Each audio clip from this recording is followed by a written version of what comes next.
Welcome into another episode of Locked On Phillies. And in today's episode, one of the most unheralded Philadelphia Phillies gets their credit.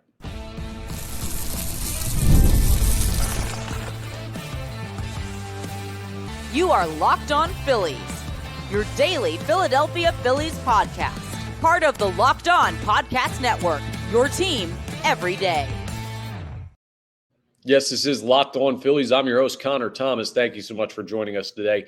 We come to you as part of the Locked On Podcast Network, your team every day. You may know me from some of my other work in the sports talk space. I've been on air over at 97.5 The Fanatic, doing sports talk radio here in Philadelphia for over 5 years. I've been a credentialed Philadelphia Phillies media member for 4 seasons, and this is now my 4th year as the host of Locked On Phillies. Please make sure that you're rating and reviewing if you're listening to us in podcast form. We're available wherever you get your podcasts, and we're also available on YouTube, so you can watch the show. And if you're watching, hit that subscribe button, hit that like button. When you subscribe, that's going to get you notifications when new episodes are posted. And all of this stuff is free and easy to do, so if you like the content, I'd really appreciate it if you did that. We're getting even closer to 5,000 subscribers to Locked On Phillies, so thank you so much to the 4,800 and change that have subscribed to Locked On Phillies already. I appreciate y'all. Today's episode is brought to you by FanDuel. Football season's around the corner. Visit the FanDuel app today and start planning your futures bets now. Go ahead and check them out. Maybe take a look at a future on the Phils for the postseason with the way they've been playing. My goodness, the Phils have won 4 straight games now. Last night was an incredibly impressive victory. We're going to talk about everything, but specifically we're going to talk about Taijuan Walker and why he has not gotten nearly enough credit this year. Understandably, but also he deserves it. Now, we're going to talk later on about what the Phillies are going to do with returns from injuries for certain players, because they've got some guys coming back, and the roster size is the roster size. So how are they going to make that work? And then we'll wrap up with a preview of Phil's Reds game 2, see if the Phillies can make it a 5-game winning streak. Ranger Suarez on the mound, so that's going to be a big-time point to focus on. How does he look? Because he's a sneaky concern with the rotation and his velo being down. But let's get into last night's game, because the Phillies, my goodness, took them 7 innings to really wake up. Well, 8, almost 7 2/3. And then they just went off in the 8th inning. They win 4-1 and make it look difficult and then easy. And then, yeah, of course we should have known they were winning that game. And it took a lot to get to that point, right? It took a lot of bad approach by the offense. Maybe bad approach. You tip your cap to Andrew Abbott, who threw for the Reds last night, who's been really good against the Phillies now twice this year. But the other way you got there, and you were in a position where a strong 8th inning could still win you the ball game, is because of pretty much one man, and that's Taijuan Walker. Taijuan Walker went 6 innings, 1 earned, and just battled his rear off.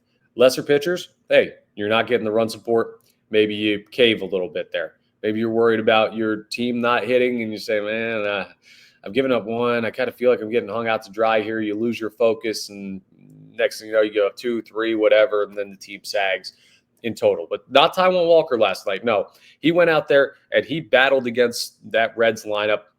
He put together a solid stat line. Now, it's not Wheeler.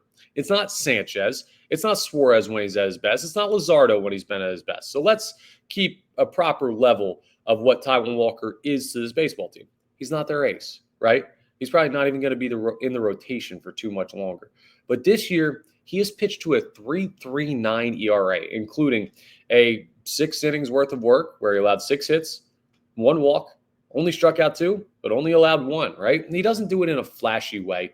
But where would the Phillies be without Taijuan Walker this year? He deserves a lot of credit. He deserves to be a candidate for the biggest bounce back story in Major League Baseball this year, because all we were talking about ahead of the season was Taijuan Walker can't be on this ball club. They need to find a way out from that contract. They have to trade him. They have to cut him, eat the money, get rid of him. He can't play. That's not me saying you said that as fans. That's me saying I said that. I was very much on the side that this dude should never pitch for the Phillies again. And he has made me and many others out there eat their words this season. Now, I'm not saying give Taijuan Walker a contract extension. Let's not go too far with this. But I'm also going to sit here and tell you he's been a big part of the stabilization of the Phillies this year. Through tough stretches, when they have injuries with the rotation, needs in the bullpen, whatever, Taijuan Walker has been there. And he hasn't been perfect, but he's been damn good. And compared to what you expected to get from him this year, which should have been rightfully nothing after the 2024 season that went terribly for him, this is an unexpected boon for this Phillies team, and you got to give the guy credit, right? Speaking of bullpen and rotation, the guy's also been bounced around left and right between different roles on this team. Is he starting? Is he in the pen? Is he back to starting? Back to in the pen? What's he going to be? Does he have a role? Does he deserve to be on this team? All these questions and issues and changes were presented to Taijuan Walker over the course of this season so far. And he has just put his head down and gone to work, right? He has not complained. He has not argued with anybody. He has not caused any problems in the locker room. He has just done his job.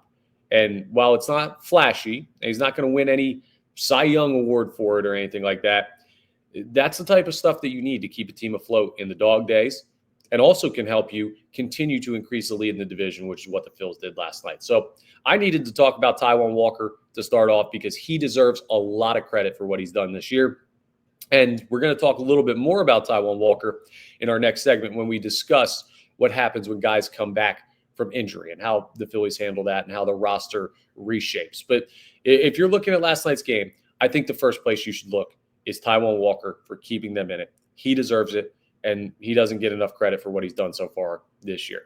I don't think I'm overstating that. I hope I'm not. I don't want you to take this as me calling him like the greatest thing since sliced bread, but you can't just bury your head in the sand and pretend like he hasn't been big for this team. So credit to Taijuan Walker. Another really good start last night by him. He was a big part of them winning that ball game. Now let's talk about the offensive side, because the bottom of the lineup was a big part of them winning that ball game as well. In the eighth inning, you had 2 outs in the eighth inning, down 1-0 to the Cincinnati Reds, and it felt like that game was over. And then Weston Wilson comes up, RBI double to left, just over the glove of third baseman Ke'Bryan Hayes, and next thing you know, Edmundo Sosa scores. Would have been interference, but he scored anyway. And 1-1, you tie it up. Then Trey Turner singles to left, and Weston Wilson scores on an error down in the corner there that was made. And then you have Kyle Schwarber hitting a bomb, because Kyle Schwarber's going to hit a bomb, and that scores Trey Turner, who singled. But really, Edmundo Sosa getting on, Weston Wilson doubling, that sets up the Trey Turner RBI single. And then, of course, the Kyle Schwarber bomb that was fair by 1,000,000 feet, right? Now they had to go to review to see it. But all of that with 2 outs and the part of your lineup that has been a sticking point for most of the season should make you feel much better about the depth of this team right now. And again, as we're going to talk about when we talk about guys returning from injuries, the Phillies aren't at full strength right now. They aren't. They're going to get some better players back that should, in theory, help them play even better than they have been over this stretch. But Weston Wilson's been crushing the ball since he's come back up. Edmundo Sosa has been a mega utility guy, just like he has been throughout his tenure with the Philadelphia Phillies. They're starting to Bryson Stott's starting to put together some better at-bats. Like, he's not fully coming out of his slump, and he's not this guy that we saw bat lead off for a couple weeks that looked really good at the start of that leadoff experiment for Stott. But he's putting together better at-bats, and you just look at what the bottom part of the lineup does. It's not just the Bryce Harper and Kyle Schwarber show. It's not just the Trey Turner show, right? It's other guys contributing, and you don't go on stretches like this where you win series and you've now won 4 in a row without getting contributions from different guys on different nights. Brandon Marsh, another guy. Now, last night, not for him, but he's another guy that has lengthened this lineup with what he's done recently. It's very easy to talk about this team when they just keep winning, because everybody's doing everything right. And you're kind of getting into that frame of mind where I imagine like Brewers fans or Blue Jays fans have been at points this year with some of the hot stretches in baseball that those two teams have had. Or it's just like, this team, they're going to find a way to win every single darn night, whether it's their best pitcher on the mound or their 5th starter, whether it's the bottom of the lineup coming through or Kyle Schwarber hitting his 42nd home run. And some nights you get both. And that's the night when it's even more beautiful to see that. But the Phillies looked dead, came back, made something happen, found a win in Cincinnati. There are a lot of folks that deserve a lot of credit for that game last night. And hopefully I have hit all of them as far as that's concerned. And the bullpen, pretty darn good. I wanted to see Joan Duran in the 9th. I understand that was unrealistic. This is just like hey, I love that guy.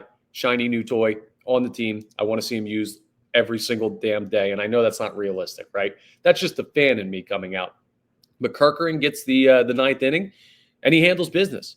Oh, and I almost forgot we saw the first appearance by David Robertson in a Phillies uniform. A little bit shaky. First appearance this year, I should say. It's like his third stop by with the Phillies. But a little shaky. Walks the first guy on 4 pitches. Battles out of it, right? Does not give up a run. I think he's going to settle in more. I think the 6th and 7th inning is a perfect spot for him. He's a great complement to Tanner Banks, right? Those are the guys that should switch on and off in the 6th and 7th. And even Jordan Romano last night got a low leverage spot. Well, high leverage based on score, low leverage based on inning, and he looked much better. The bullpen they're feeling more comfortable, folks. Somebody hit me. I'm starting to believe in the Philadelphia Phillies bullpen a little bit. I'm starting to believe in the bottom part of the lineup a little bit. And how about Rob Thompson continuing to push the right buttons with the outfield platoons that are going on and the infield platoon at second base? It's a great time to be a Phillies fan. They're playing darn good baseball. And it was a really good team win last night, which has been a big theme lately. Everybody contributing. And that everybody contributing, the everybody's are about to grow because they're getting some guys back from injury. And we're going to talk about that coming up because how do you make that work and who goes where and whose role is what? I'll try and break it all down for you as we continue today's episode of Locked On Phillies. Let's talk about open phone first, because if you're running a business, you know that every missed call is money left on the table. Think about the last time you had a service emergency, like a burst pipe, for example. If the first plumber you call doesn't answer, well, you don't sit there and wait. You don't leave a message. No, you call the next one because you need help and you need it now. And that's why having a reliable business line is so important. And that's why you need Open Phone. Open Phone's the #1 business phone system that helps you streamline and scale customer communication. And it all goes from an app on your phone or computer. Maybe you used to juggle 2 phones just to keep business and personal calls separate. Open Phone solves that instantly. Your whole team can share one number and respond to customers like a shared inbox. No more who's handling this. And the AI agent handles after-hour calls, answers common questions, and captures leads so you never miss a customer again. It's the best. And even better, Open Phone is offering Locked On Phillies listeners 20% off your first 6 months at openphone.com/LockedOnMLB. That's open, O-P-E-N, phone, PHONE.com/LockedOnMLB. And it keeps getting better, folks. If you have existing numbers with another service, Open Phone will port them over at no extra charge. Open Phone. No missed calls, no missed customers. Go ahead and check them out. Openphone.com. Let's also talk about FanDuel because it's a great time of year for sports. It's about to get even greater near the end of the month. August 26th is officially FanDuel Futures Day, a brand new holiday for football fans who live for bold predictions and preseason hunches. For just 24 hours, FanDuel's giving you deals on NFL season predictions. So whether you're calling your MVP, eyeing a long shot division winner, or ready to crown your Super Bowl champ before week 1 even kicks off, this is your moment. So take a flyer on maybe the MVP race or maybe a divisional race. Take a look at the AFC West. There's some good teams out there. Kansas City, pretty solid. Los Angeles, pretty good. Denver, a really good roster, and a lot of people aren't picking them. Might be a good futures bet to take. Visit the FanDuel app today and start planning your futures bets now because Futures Day is one day and one day only. That day is August 26th. FanDuel, play your game. So the injury news for the Phillies is getting better by the day, right? Normally at this point of the year, you're saying, don't even say the I word. Like, we got to keep everybody ready to go and healthy for October. I'm just going to throw a certified knock on wood right there for even bringing that up. But for the Phillies, it's actually working out in their favor right now where they're at health-wise. So there are a couple of guys that are close to coming back. And this is not just injuries. I guess we'll call it injury/suspension. Because Jose Alvarado will be activated from his PED suspension soon. He will be back with the team, and he will be throwing, and he will be valuable. Only for the regular season. Remember, still ineligible for the postseason. But Alvarado's going to come back. Alec Boehm is working his way back through a AAA rehab assignment at Lehigh Valley. Aaron Nola is going to find his way back in the next week or so to the rotation. And we will see what those 3 guys bring to the Phillies. We already saw them shuffle a little bit with David Robertson joining the squad. So you got more moves you have to make. You're adding 3 guys to a roster where pretty much everyone's being productive. So what are their roles and who goes to make room for them? Let's start with the bullpen because this seems to make way too much sense, right?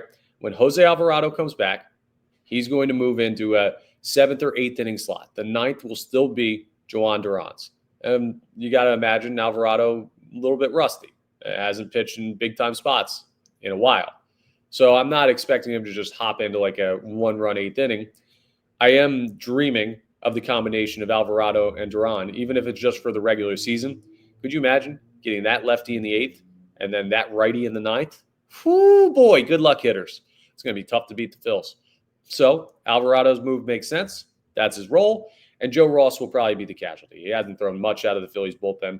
He's been almost entirely mop-up roles. Joe Ross is going to be the guy that I'm almost 100% sure will be sent down or flat out released. So that's going to be the easy 1-for-1 move for Jose Alvarado.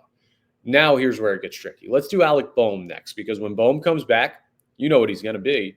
He's going to be the starting third baseman of this team, the everyday starter at third base. So that leaves a couple of guys up for a potential risk of being sent back down. The two that should immediately come to mind are Weston Wilson and Otto Kemp, two right-handed hitters that are not everyday players that are both not proven at the major league level. Now, I think Kemp has been solid at points, but largely he has not had the impact that maybe it looked like based on his AAA numbers. Weston Wilson is red hot right now. He's swinging a hot bat since the last time he came up. So do you trust that to play him a lot? No, but does that give him the edge over Otto Kemp? I think the answer to that is yes. So my guess would be that when Alec Bohm is activated, he will play third base every day, and Otto Kemp will go back down to the minor leagues. And this is more just, hey, we're getting a guy that started at third base on the National League All-Star team last year back. It's not so much an indictment on Kemp as it is, we just don't have a spot for you, dude. But appreciate your contributions and stay ready because you never know what's going to happen down the line. So Joe Ross down, Otto Kemp down, and here's where it gets tricky. Because when Aaron Nola comes back, he's going to be in the rotation. He's not going to the bullpen. He's going to throw. So what do? Now, there's a sneaky way the Phillies can make this work, but they're going to have to be willing to do it. And I don't know that they are. Ranger Suarez throws the day. In just a little bit, we're going to talk about Phil's Reds game 2, a preview of that. And a lot of our conversation is going to be what to watch for with Ranger Suarez, who has had his velocity down. That's a red flag, especially for a guy who has had second half of the season issues and trouble sustaining success. Zach Wheeler's another guy that we've seen velocity down. Now, everyone says everything's fine. He said after his start in Texas on Sunday, even though the velo was down again, I feel great. Everything was perfectly normal, right? Like he was very flippant about any concern with his shoulder. And then he threw his bullpen on Monday like normal. Rob Thompson's talked about that. So apparently Zach Wheeler's cool, but the velo's down. We have seen the Phillies shut him down for a period of time in 22. Remember that. And they shut him down for a month. Next thing you know, he's back in the postseason throwing like vintage Zach Wheeler. So one of the options for Aaron Nola could be to take one of those guys and put him on a short injured list stint. Maybe it's 10 days, maybe it's 15-day, whatever. And you put him on the injured list, whether that's Ranger or Wheeler, give them some time. And then once you get to the point where you can make September call-ups, you bring those guys, or you send down another reliever and you move like Luzardo to the bullpen and you start to do that experiment now. That would seem to make sense, but there may be a chance that Ranger says, yo, I'm fine and I'm in a contract year. You better not put me on the injured list just for roster moves.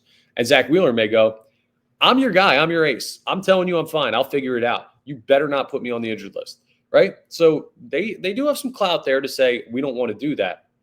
And if that's the case, well, then what do you do with Nola? How do you make this work? Well, he would probably get fair or unfair, Taijuan Walker spot in the rotation, who we just talked about in the first segment, as having had a great year for the Phillies and doing it in a bunch of different roles. So that would be unfortunate for Walker, but that seems the most realistic is he would go to the bullpen, and then you'd have to send somebody else down from the bullpen. And who that is, well, that is not quite as clear as what's going on with Joe Ross, right? So here are the options that you could send down from the bullpen. Tanner Banks, not going to do that.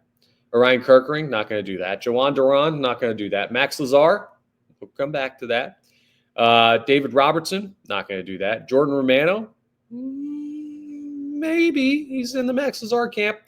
Joe Ross, we're already saying, is gone. Matt Strahm, not going to do that. So you really have two options. Do you cut bait on Jordan Romano, who looked pretty darn good last night in a lesser role, or do you cut bait on Max Lazar, who they've been using in some higher leverage spots and has been up to the task? I mean, this is a good problem to have, right? We went from half this bullpen can't throw to I don't really feel great about moving some of these guys down or getting rid of some of these guys to make room for Nola to come back. So we will see how they handle that. That's clearly the trickiest move, is the Nola move to the rotation to push Walker to the bullpen, to push somebody out of the bullpen. But if you do it with a guy like Max Lazar, who I believe still has options, you could just call him up in a couple of weeks to rejoin the team as part of the September call-ups when the roster sizes expand. And that is just a temporary time down there, and you just have to talk to the kid and be like, yo, you got to understand, just like you say with Otto Kemp, less of an indictment on you as it is we need spots. And this guy is like, he's Aaron Nola. So we will see how that all plays out, but you're going to see a flurry of roster moves here in the next week or so from the Phillies as those dudes come back from either injury or suspension. And that is troubling for those individual players who could be at risk. But for the fan base, this is a great thing, man. You're adding an all-star player at third base, whether you believe Bohm was deserving that or not.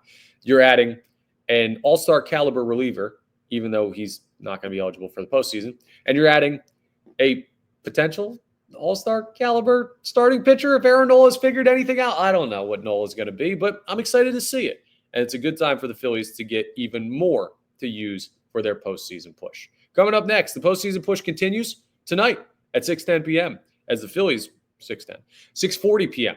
as the Phillies take on the Reds for Game 2. And we're all going to be watching Ranger Suarez real closely in this one. We'll talk about it.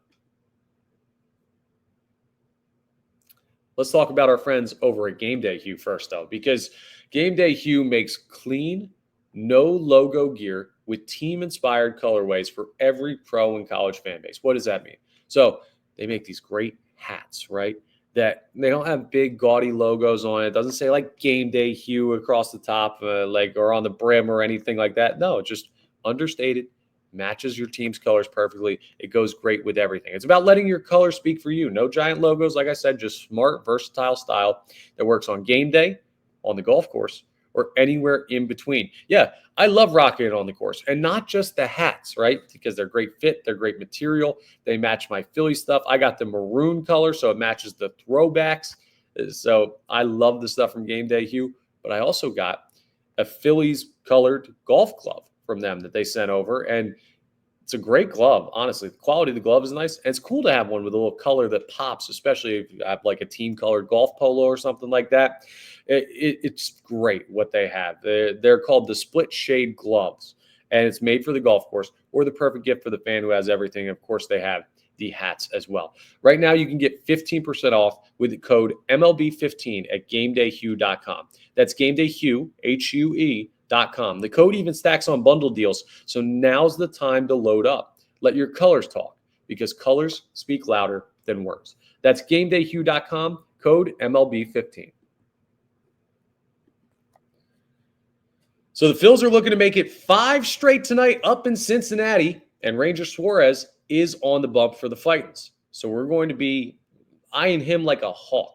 His velo has been down greatly, and his performance has been down as a result.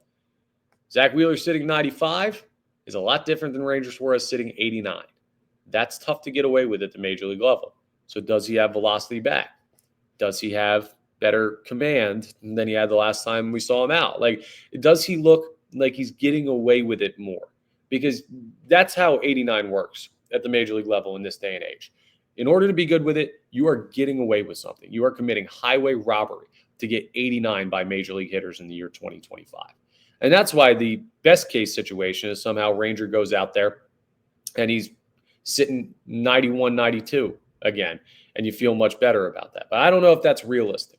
Now, for anyone saying that absolutely 100% will not happen, I want you to think real quick. You remember the biggest conversation surrounding this Phillies team coming back from the All-Star break? Is Bryce Harper's wrist going to be okay? Will he be able to play? Can he be himself? Is this team dead? Is their ceiling gone? And Bryce Harper, all he's done since then is just settled right back into being Bryce Harper. Now, he's not having his best year, but he's still clearly a major impact bat in this lineup. And all of a sudden, we haven't talked about his wrist for weeks, it feels like, even though that was one of the number one topics of concern for Phillies fans. How did it get better? It kind of just did. Or maybe it didn't, and he's just producing through the nagging injury that he has. And this is not to turn into like a Bryce Harper fear-mongering segment. I'm just saying sometimes you do see something that's troubling that you're like, there's no way it fixes itself, and it fixes itself. So we'll see. The same thing applies to Zach Wheeler's velocity drop. But with Ranger on the mound tonight, we'll be watching his start very closely. Here's what I want to see from Ranger, right? I would love to see 6 innings, 3 earned or less. Just go out there and give me that quality start. That's all you really need to do. I don't need you to be a Cy Young candidate. I don't need you to throw 100. I need you to go out and prove that you can continue to get outs and give this team quality starts with what you've got right now. Because we'll see what the postseason rotation is. But in the meantime, you just got to show that you're not continuing to head in a bad direction. And that's where Ranger's been heading for a little bit now. It would be a nice stabilizing start from Ranger Suarez if he can go out there and do that against a Reds lineup that didn't really show you much last night. They're not this potent offensive lineup. They're better than they looked last night against Walker, which again, credit to Taijuan Walker, but they're not good enough to really like strike heavy fear into the hearts of pitchers. At least I don't think they are. He's going to be facing off against Brady Singer, who has a 4.53 ERA this year and a perfectly even 9-9 record. 119 innings pitched, 113 Ks. So he's not a plus strikeout guy. Now, Andrew Abbott wasn't either, and he dominated. But the good thing about Singer is he's a righty, and that will lead us into our outfield platoon situation. He has given up 14 home runs, so you can hit the long ball off of him. Keep an eye on Schwarber. Maybe he gets 43 tonight and makes it 2 games in a row. But where this really gets interesting is who is in the lineup with a righty on the mound. I want Brandon Marsh in left field, maybe even center field, because I have a feeling that Rob Thompson is going to throw Max Kepler back out there in left. So my guess on what the outfield setup is Kepler in left, Marsh in center, Castellanos in right. Now, Nick Castellanos had a rough game last night, and he's been in a bad stretch. I'm not hitting the panic button on Casty yet. I'm watching the situation, but he's shown us many times he's going to look terrible for like 3 weeks, and then all of a sudden he's the hottest hitter on planet Earth. He's streaky. And it's like we don't learn that sometimes you just have to weather the bad streaks. We've seen the Phillies do that and be rewarded by Nick Castellanos for that with good play. And now every time he slumps, it's still the same thing. Like we forgot that ever happened, that he can bounce out of these, and we've seen him do it in the past. I'm not saying he's going to. I'm just saying it's possible. So Castellanos is still playing every day for me. What I would do personally is I would have Marsh in left and Bader in center tonight. But I think Thompson's going to go Kepler in left, Marsh in center. And I'll tell you this, whatever buttons Rob Thompson has been hitting post-trade deadline, they have been working. You remember I said Taijuan Walker is one of the most unheralded Phillies? Well, that's for the year. But for the month of August, I think the most unheralded Philly is the manager. Rob Thompson catches a lot of flack from the fan base. And he has been given or chose to be in a situation where he's trying to play all of these guys. Not an equal amount, but trying to balance this out. And right now, his balancing act, he could be in Cirque du Soleil. He's handling business. He's putting the right guys out. They're producing. They're winning in ball games. Weston Wilson last night. Max Kepler in Texas. Guys that have given you very little all year, all of a sudden are coming through in big spots. And it's while people are questioning, should they be playing and what's the manager doing? So I'm at the point where I'm throwing my hands up. I would like Bader in center. I'd like Marsh in left. But if Thompson wants to go, I don't know, Kepler in right, Castellanos in left, Marsh in center. Who knows? I'm trusting Topper. He's been doing really well right now. And I'm also trusting the depth guys because they've been doing really well. This may just be the hard eyes emoji of like watching this team win 4 straight games and all the series and building on their lead in the National League East up to 6 games even by the way, with the Mets not in action last night. But whatever the case may be, I'm giving him my trust, and I believe the Phillies have a good chance to win again tonight, pushing that to 5 straight games. If they do, they've won another series. And even if they don't, well, you know who goes out there and gets the ball tomorrow. Because if Ranger doesn't win today, we're going to be talking about the series finale, and Christopher Sanchez is on the mound. Should feel pretty darn good about that. So we'll preview that game. But before that, we got to react to tonight's game. We'll do all of this on tomorrow's episode of Locked On Phillies, but that's all for today's episode. Thank you so much for joining us. Once again, we're part of the Locked On Podcast Network, your team every day. Please make sure you're rating, reviewing, subscribing to the YouTube. Oh, and also, please make sure you're checking out the postcast, live reaction after every game with Mark Farzetta right here on the same channel. So go ahead and make sure you're not missing that as well. But it's a great time to be a Phillies fan. It's a great time for you to have joined us. So thank you so much. And I will talk to you tomorrow on the next episode of Locked On Phillies.